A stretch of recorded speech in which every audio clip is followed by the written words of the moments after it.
Pacific Summit ends with no communique as China, U.S. differ. Port Moresby, Papua New Guinea. An acrimonious meeting of world leaders in Papua New Guinea failed to agree Sunday on a final communique, highlighting widening divisions between global powers the U.S. and China.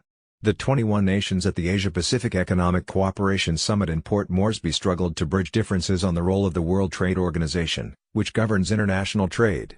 A statement was to be issued instead by the meeting's chair, Papua New Guinea's Prime Minister Peter O'Neill. The entire world is worried about tensions between China and the U.S., O'Neill told a mob of reporters that descended on him after he confirmed there was no communique from leaders. Canadian Prime Minister Justin Trudeau said there were differences between several nations, including China and the U.S. Draft versions of the communique seen by the Associated Press showed the U.S. wanted strong language against unfair trade practices that it accuses of China. China, meanwhile, wanted a reaffirmation of opposition to protectionism and unilateralism it says the U.S. is engaging in. I don't think it will come as a huge surprise that there are differing visions on particular elements in regard to trade and those prevented there from being a full consensus on the communique, Trudeau said.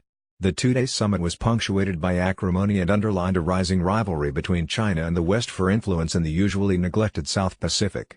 China is a relative newcomer to providing aid, and its loan-heavy, no-strings-attached approach has unsettled Western nations that have been the mainstay donors to developing nations and often use aid to nudge nations towards reforms.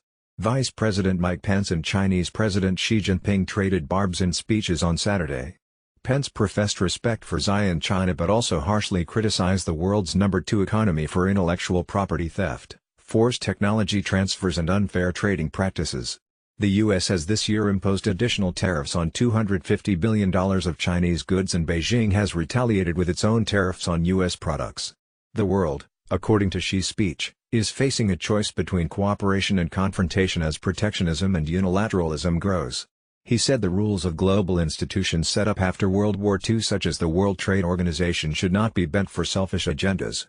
Pence told reporters that during the weekend he had 2 candid conversations with Xi, who is expected to meet President Donald Trump at a Group of 20 summit at the end of this month in Buenos Aires.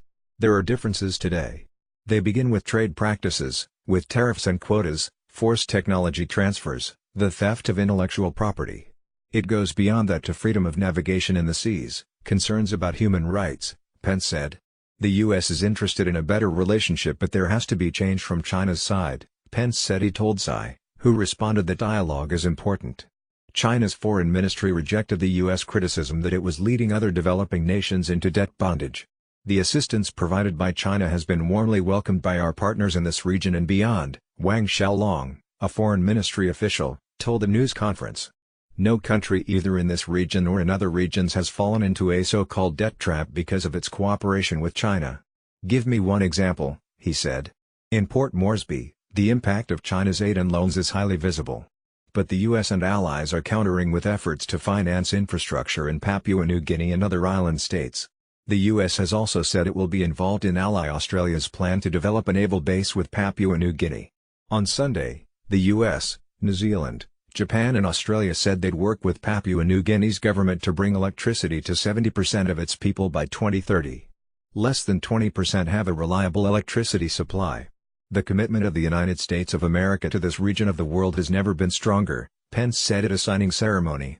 A separate statement from his office said other countries are welcome to join the electrification initiative provided they support the U.S. vision of a free and open Pacific. China, meanwhile, has promised $4 billion of finance to build the first national road network in Papua New Guinea, among the least urbanized countries in the world.